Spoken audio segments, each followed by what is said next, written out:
Hello बच्चों, good morning. आज देखिए हम लोग पढ़ेंगे नया चैप्टर, और नया चैप्टर है हमारा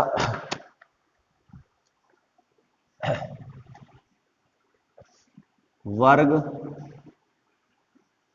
16 के तत्व। ठीक है ना, वर्ग 16 के तत्व आज हम पढ़ेंगे। ठीक है, नाइट्रोजन परिवार पढ़ चुके हैं पी ब्लॉक में, अब पढ़ेंगे ऑक्सीजन परिवार, इसको बोलते हैं ऑक्सीजन परिवार। ऑक्सीजन परिवार के तत्व,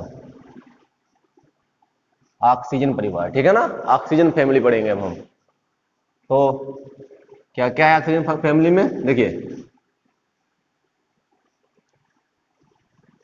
आवर्त वर्ग, अगर एनसी या यूपीएससी के अनुसार लिखेंगे तो 16। ठीक है ना, वर्ग 16 है। आवर्त 2, 3, 4, 5, 6। ठीक है ना, कौन कौन से तत्व हैं ध्यान देना। ओ सर से तेरी पोल खोल देंगे। क्या मैंने ट्रिक बोली है? ट्रिक में बोली है ओ सर से तेरी पोल खोल देंगे। ये वर्ड को पूरा करने के लिए। ठीक है ना, oxygen, sulphur, selenium, tellurium, polonium. ठीक है ना, इसके आगे क्या और आता है साथ में? लिबरोनियम, तो वो भी चाहो लिख सकते हो अपने। तो टोटल 3, 2, 5 और 1 6, सातवां भी आता है। ठीक है ना, तो चाहो लिख सकते हो। मेन जो हमारे हैं ये 5 तत्व हैं हमारे। ठीक है ना, जो ऑक्सीजन परिवार के तत्व कहे जाते हैं। ठीक है ना, तो इसको बना लीजिए पहले, फिर आगे हम चर्चा करते हैं इस पे। जल्दी से करिए, इसको बनाइए फटाफट। ठीक है ना, फटाफट इसको बनाइए, और फिर हमारे तुम्हारी जो चर्चा है वो आगे की ओर बढ़ेगी। क्लियर हो गया ना?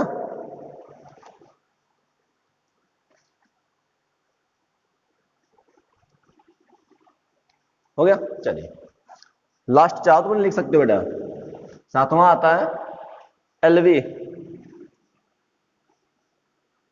एलवी लिवेमोरियम। लिवेमोरियम, ठीक है ना, लिवेमोरियम सातवां है हमारा ये। सातवें आवर्त में लिवेमोरियम, एलवी। हो गया, चलिए अब ऑक्सीजन का 8, तो 2, 8, 8, 18, 18, 32 होता है, तो 8 जोड़िए इसमें 16, 18 जोड़िए 34, फिर 18 जोड़िए 52, 32 जोड़िए 84, फिर 32 जोड़िए 116। हो गया, सभी के परमाणु क्रमांक निकला है? कोई दिक्कत हो नहीं ना? चल अब सुनिए ध्यान से कुछ बातें। प्रकृति में या कह सकते हो भूपर्पटी भाग, मतलब जमीन के नीचे का हिस्सा, जमीन जैसे जो भूपर्पटी जो हमारी पृथ्वी होती है, पृथ्वी जो नीचे का हिस्सा है, तो वहां पे जो है ऑक्सीजन सर्वाधिक मात्रा में पाया जाता है। भूपर्पटी में सबसे ज्यादा ऑक्सीजन पाई जाती है, सर्वाधिक 46.6%। ठीक है, 46.6% जो है ऑक्सीजन पाई जाती है भूपर्पटी भाग में। ठीक है, सल्फर की बात करें तो 0.03 से 0.01% पाया जाता है सल्फर भूपर्पटी भाग में। 0.1% सल्फर पाया जाता है भूपर्पटी भाग में। भूपर्पटी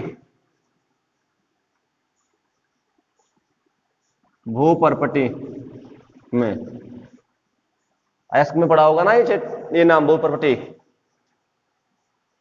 और बाकी जो ये है ये अपने सल्फाइड के रूप में पाए जाते हैं। ये सल्फाइड ठीक है ना, ये सल्फाइड के रूप में पाए जाते हैं। और ये रेडियो एक्टिव तत्व है हमारा पोलोनियम, ये भी रेडियो एक्टिव तत्व ही हमारा है। यहां तक लेकिन हम बात करते हैं जब भी हम बनाएंगे, पेपर में बनाएंगे तो यहां से लेकर यहीं तक बनाएंगे। अगर आपको ये पता है या आपको याद है तो आप लिख सकते हो, वरना आप 6 तक बना दो, पोलोनियम तक बना दो, वो हमारा सही है और यहीं तक चलता भी है। ठीक है ना, तो ये हमारे जो 5 तत्व है ये मेन तत्व है हमारे। छठा जो तत्व है वो हमारा किसी काम का नहीं है। ठीक है ना, इसके बारे में कोई चर्चा करनी है हमको है। तो 5 तत्वों के बारे में अच्छी से जानकारी ले लो। मैंने क्या बोला है, ये सर्वाधिक पाया जाता है भूपर्वटी में।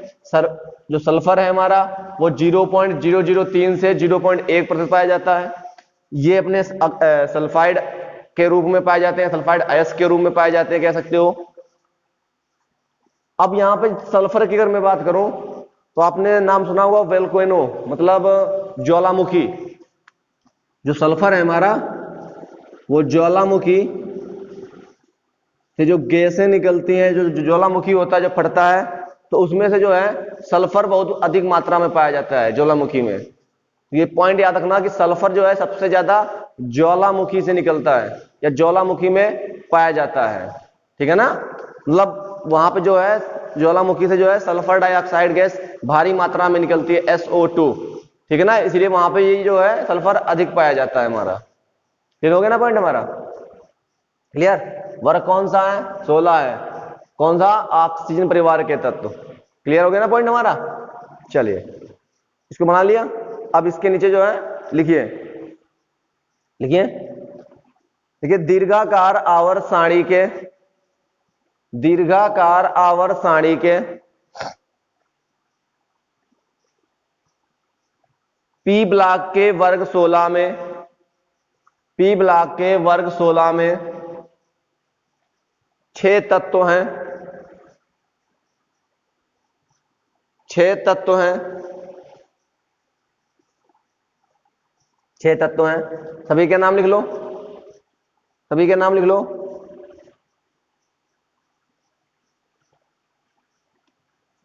इसका नाम है लिवर मोरियम, लिवर मोरियम। इसका नाम oxygen, sulphur, selenium, tellurium, polonium, livermorium. हो गया? ये तत्व हमारे 6 हैं। नाम लिखिए सभी के। उसके आगे लिखिए, इन तत्वों को ऑक्सीजन परिवार के तत्व कहते हैं।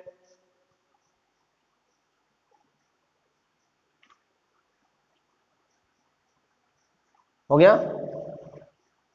इन्हें या इन तत्वों को ऑक्सीजन परिवार के तत्व कहते हैं। इन्हें केल्कोजन भी कहते हैं।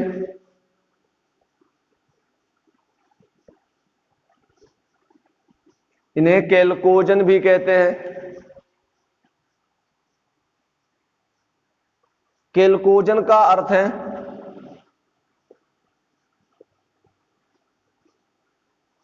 है अयस्क बनाने वाले,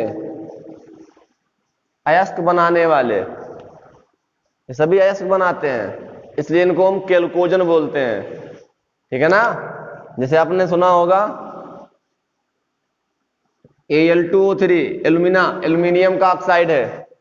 ठीक है ना, तो एल्यूमिनियम का ये एक अयस्क है। तो यहां पे देखिए O लगा हुआ है, ऑक्सीजन।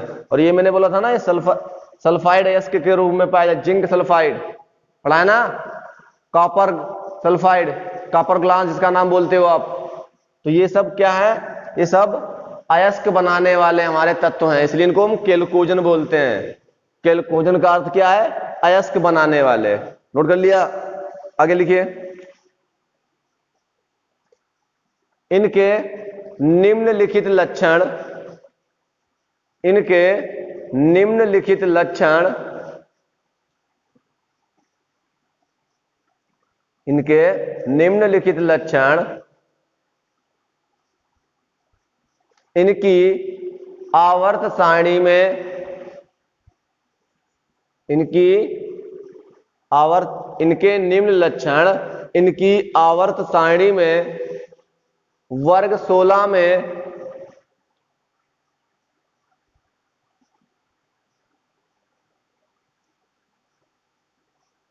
इनके इनके निम्न लक्षण आवर्त सारणी में, इनके निम्न लक्षण आवर्त सारणी में वर्ग 16 में होने की पुष्टि करते हैं, होने की पुष्टि करते हैं। निम्न लक्षण, पहला है लक्षण इलेक्ट्रॉनिक विन्यास, पहला है इलेक्ट्रॉनिक विन्यास।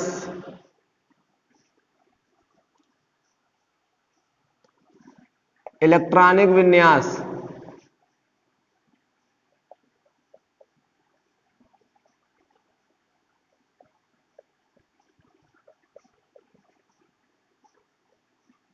इलेक्ट्रॉनिक विन्यास हो गया। चलिए सभी के आपको इलेक्ट्रॉनिक विन्यास करने हैं। ऑक्सीजन का 8, 1s2, 2s2 और 2p4। सल्फर का 16, 1s2, 2s2, 2p6, 3s2, 3p, 6 2 8 2 10, 6 16 हो गया। बाकी आप कर लेना अपने, मुझे जो समझाना है मैंने 2 कर लिए, उसमें समझा दूंगा आप, ठीक है ना। सभी के करने हैं आपको। पोलोनियम, अब चाहे तो इसको भी कर सकते हैं आप, करना चाहो तो कर लेना। बताना पड़ेगा क्या, 1s2, 2s2, 2p6, 3s2, 3p6, 4s2, 3d10, 4p6। देखो 2 2 4 6 10 2 12 6 18 2 20 10 30 30 6 36, 36 हुआ। 4 कर दो यहां पे, 34 हो जाएगा, ठीक है ना। जितनी आवश्यकता है उतने कर लेंगे हम, हो गया। इसके आगे कर लेना अपने। अब देखिए यहां पे बाह्य कोश, यहां पे ये बाह्य कोश, यहां पे ये बाह्य कोश। सभी के आगे देखिए क्या है, NH2 NP4।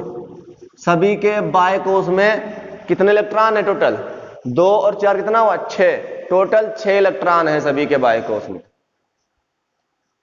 कोषों की संख्या नहीं, हम इलेक्ट्रॉनों की बात कर रहे हैं। कोषों की संख्या तो बढ़ रही है, लेकिन सभी में इलेक्ट्रॉनों की संख्या सेम है। इसमें भी 6 है, इसमें भी 6, इसमें भी 6। लास्ट कोष में, बाह्य कोष में 6 इलेक्ट्रॉन है।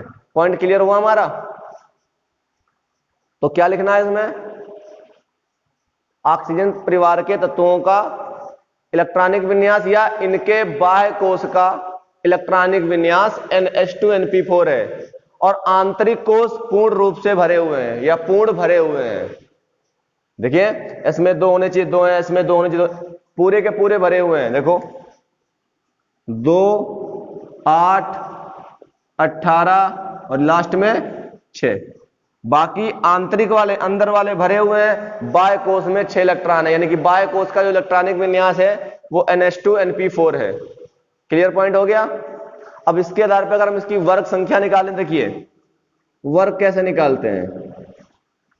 कितने लास्ट में है इसके, 6 इलेक्ट्रॉन, उसमें 10 जोड़ दो आप, कितना हो गया 16, तो वर्ग 16। क्लियर पॉइंट हो गया हमारा। लिखिए इसमें, चलिए पहले लिख लीजिए इसमें, इनके बाह्य कोष, इनके बाह्य कोष का इलेक्ट्रॉनिक विन्यास NH2NP4 है। इनके बाह्य कोष का इलेक्ट्रॉनिक विन्यास NH2NP4 है। पिछले कोष अक्रिय गैस के समान पूर्ण भरे हुए हैं।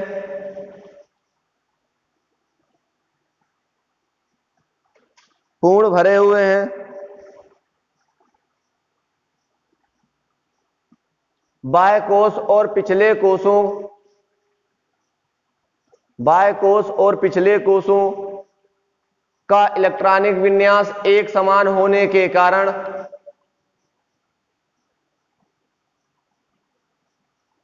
इन तत्वों को एक ही वर्ग में रखना सही है।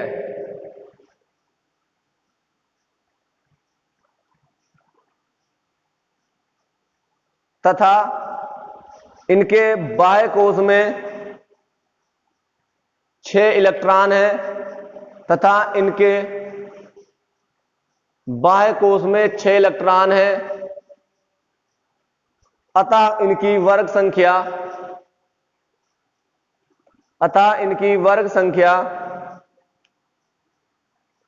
6 + 10 = 16 है।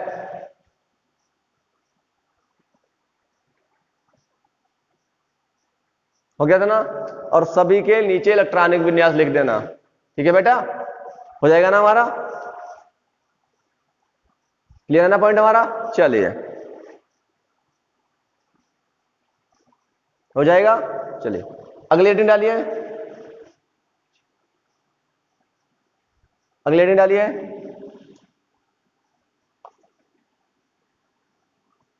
दादे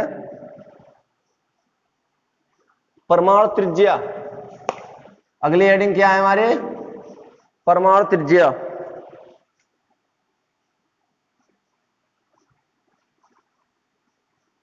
परमाणु त्रिज्या। अब देखिए आप, इसमें 2 कोष, इसमें 3, 4, अगले वाले में 5, फिर 6, फिर 7। तो आप देख रहे हो जैसे जैसे मैं वर्ग में ऊपर से नीचे जा रहा हूं तो कोषों की संख्या बढ़ रही है। कोषों की संख्या बढ़ रही है। और कोषों की संख्या बढ़ रही है मतलब साइज बढ़ रहा है। साइज मतलब आकार, आकार बढ़ रहा है। और आकार बढ़ेगा तो परमाणु त्रिज्या भी बढ़ेगी। ठीक है ना? पॉइंट क्लियर हो गया? कोषों की संख्या बढ़ रही है जिसके कारण साइज बढ़ेगा, साइज बढ़ेगा तो परमाणु त्रिज्या बढ़ेगी। तो पॉइंट क्या निकल के आया? वर्ग में ऊपर से नीचे जाने पर परमाणु त्रिज्या बढ़ती है, क्योंकि कोषों की संख्या बढ़ती है। कोषों की संख्या बढ़ने के कारण परमाणु का आकार बढ़ता है, इसलिए परमाणु त्रिज्या बढ़ती है। पॉइंट क्लियर हो गया? क्लियर है हमारा पॉइंट? आप चेक कर लो। ऑक्सीजन में 2 न्यूक्लियस और 2 कक्षाएं हैं। हो गया? सल्फर देखिए, सल्फर क्या? न्यूक्लियस पहली, दूसरे, तीसरी, 3 कक्षाएं हो गए। इससे बड़ा इसका साइज हुआ। अब यहां से न्यूक्लियस से यहां तक की जो ये दूरी है इसी को हम त्रिज्या बोलते हैं, ये इसको हम रेडियस बोलते हैं ना। तो यहां देखिए, चेक करिए, यहां इससे बड़ी है कि नहीं बड़ी है? त्रिज्या बड़ी है। ओके है ना? ऐसे अगला वाला बना हुआ तो इससे भी बड़ा बनेगा परमाणु। तो यहां पे हमारे सामने स्पष्ट है कि किसी वर्ग में ऊपर से नीचे जाने पर परमाणु त्रिज्या बढ़ती है। तो क्यों बढ़ती है? क्योंकि कोषों की संख्या बढ़ती है, और कोषों की संख्या बढ़ने के कारण क्या बढ़ता है? उसका आकार बढ़ता है। आकार बढ़ने के कारण परमाणु त्रिज्या बढ़ती है। पॉइंट क्लियर हो गया? तो क्या लिखोगे? लिखो इसमें फटाफट, मैं बोल रहा हूं, लिखिए। वर्ग में ऊपर से नीचे जाने पर, वर्ग में ऊपर से नीचे जाने पर परमाणु त्रिज्याएं बढ़ती है। परमाणु त्रिज्याएं बढ़ती हैं क्योंकि वर्ग में नीचे जाने पर, क्योंकि वर्ग में नीचे जाने पर परमाणु क्रमांक बढ़ने के साथ साथ कोषों की संख्या बढ़ती है। कोषों की संख्या बढ़ती है। कोषों की संख्या बढ़ने के कारण परमाणु का आकार बढ़ता है।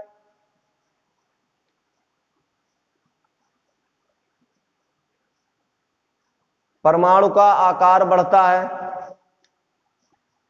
इसलिए परमाणु त्रिज्याएं बढ़ती हैं।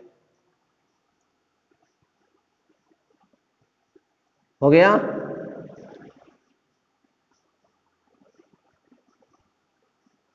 इससे ज्यादा इसकी होगी, इसकी, फिर इसकी, फिर इसकी, सबसे ज्यादा किसकी होगी? पोलोनियम की। इसको बना लीजिए, बढ़ता क्रम है किसका? परमाणु त्रिज्या का बढ़ता क्रम है, बढ़ता क्रम। हो गया क्लियर? चलिए अगली हेडिंग डालिए, नंबर 3, प्रकृति, नेचर या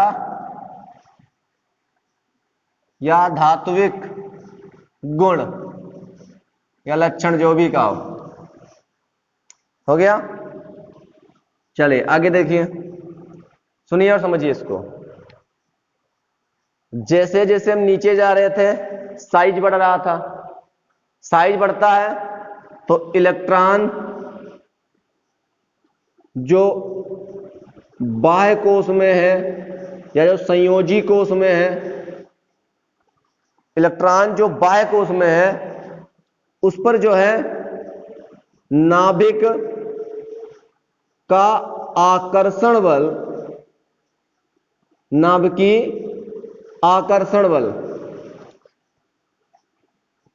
अट्रैक्शन फोर्स, न्यूक्लियर का जो है आकर्षण बल, वो भी कम होगा। जैसे जैसे साइज बढ़ेगा, नाभिक के द्वारा अंतिम कोश पे लगाया जाने वाला जो आकर्षण बल है, नाभिकी प्रभावी नाभिकी आवेश जो है, जो आकर्षण बल है, वो भी कम होगा। नाभिक के द्वारा लगाया जाने वाला आकर्षण बल अगर कम होगा तो इलेक्ट्रॉन स्वतंत्र होंगे बाह्य कोश के बाहर निकलने के लिए, और जो इलेक्ट्रॉन दान करता है, जिसमें से इलेक्ट्रॉन बाहर निकलते हैं अपनी मर्जी से वो करता है ये काम, तो वो धातु कहलाता है। सिंपल सी बात है। तो इसमें क्या हो रहा है? इसमें ऊपर से नीचे जाने पर साइज बढ़ रहा है, साइज बढ़ रहा है जिसके कारण उसके अंदर इलेक्ट्रॉन दान करने की क्षमता बढ़ रही है। साइज बढ़ रहा है तो दान करने की क्षमता, इलेक्ट्रॉन को देने की क्षमता बढ़ रही है। तो देने की क्षमता बढ़ रही है मतलब उसके अंदर धातु का गुण आ रहा है। तो वर्ग में ऊपर से नीचे जाने पर धात्विक गुण बढ़ता है। और इसकी अगर मैं बात करूं ऑक्सीजन की, तो ये आधातु है, ये भी आधातु है, ये उपधातु है, ये भी उपधातु है, और ये पुअर मेटल है। धातु है लेकिन पुअर, कम, पुअर मतलब यहां पे गरीब नहीं होगा, कम होगा। धातु का गुण है इसलिए थोड़ा कम है। तो हम ऊपर से नीचे जा रहे हैं तो धात्विक गुण बढ़ रहा है। क्यों बढ़ रहा है? क्योंकि परमाणु क्रमांक बढ़ रहा है। परमाणु क्रमांक बढ़ रहा है तो कोषों की संख्या बढ़ेगी, कोषों की संख्या बढ़ेगी तो परमाणु आकार बढ़ेगा, परमाणु आकार बढ़ेगा तो प्रभावी नाभिकी आवेश का मान घटेगा, प्रभावी नाभिकी आवेश का मान घटेगा तो धात्विक गुण बढ़ेगा, इलेक्ट्रॉन दान करने की प्रवृत्ति बढ़ेगी। लिखिए, बोले, देखिए, वर्ग में ऊपर से नीचे जाने पर, वर्ग में ऊपर से नीचे जाने पर धात्विक लक्षण या गुण बढ़ता है, धात्विक गुण या लक्षण बढ़ता है। क्योंकि वर्ग में पर से नीचे जाने पर, क्योंकि वर्ग में ऊपर से नीचे जाने पर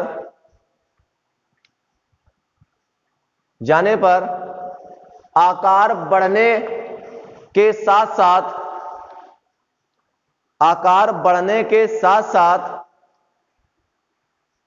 प्रभावी नाभिकी आवेश घटता है, प्रभावी नाभिकी आवेश घटता है। हो गया? अब इसको बना डालो, ऐसे OSSETEPO, फिर उनके नीचे जो है अधात, अधात, उपधात, उपधात, धातु लिख लो।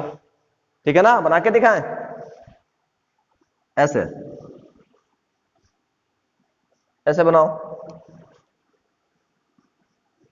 देखो, ऑक्सीजन, सल्फर, सेलुरियम, टेलुरियम और पोलोनियम, ये धातु है, सॉरी अधातु है, अधातु है, उपधात, उपधात और धातु, पुअर धातु है ये। ठीक है ना, हो गया, धन्यवाद।